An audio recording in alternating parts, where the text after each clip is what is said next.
Hello. ओए शैतान के बच्चे क्या कर रहे हैं? अबे कुछ नहीं यार, वो मरकज ऐप वाला काम स्टार्ट किया था, सोचा 2 पैसे ही कमा लूं रमजान में। क्यों, तेरे अपने काम को क्या हुआ? कौन सा? अबे वही इंसानों को बहकाने वाला। अबे कहाँ यार, अपना धंधा तो बंद पड़ा है रमजान में। तूने क्यों कॉल की है? जा इबादत कर जाके, फिर सारा साल गुनाह भी करने। यार मैंने यही पूछने के लिए कॉल की थी, अगर तू मरकज ऐप पे काम कर रहा है तो मुझे कौन बहका रहा है? क्या मतलब? यार मैंने अभी अभी 3 उल्टे काम किए हैं, ये तुमने नहीं करवाए मुझसे? अबे माफ कर भाई, मैंने कुछ नहीं किया, जा नमाज पढ़ जाके। अच्छा चल बात सुन, काम शाम छोड़, मेरी तरफ आ जा, मूवी देखते हैं। असल शैतान तो तू है, मैं खाम खा बदनाम हूँ।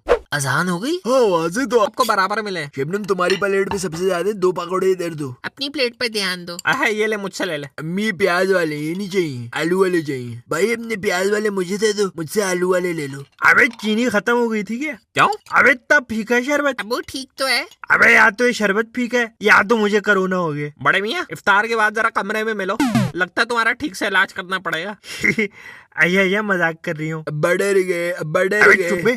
अब करने पे तुलिए। अकेले बावर्ची खाने में लगी हूँ, इफ्तार में 10 मिनट रह गए, आके शरबत ही बना दे। अबे बच्चों से के, मेरे को रोजा लग रही है। तभी अभी तक बाजार से वापस नहीं आया और शबनम मेरे साथ समोसे तल रही है। अय्या आ रही हूँ। अबे ये क्या बर्फ नहीं रखी? अरे भैया चिल्ला मत, आंखें खोल कर देख, पीछे करके रखी है। अबे इतना पीछे करके कौन रखता है? अबू साइड पे हो ना। अबे चीनी किधर छुपा दी? अरे भैया ठीक से देखो, उधर ही पड़ी है, कैबिनेट में देखो। अबे उधर किधर? 4 कैबिनेट है। शबनम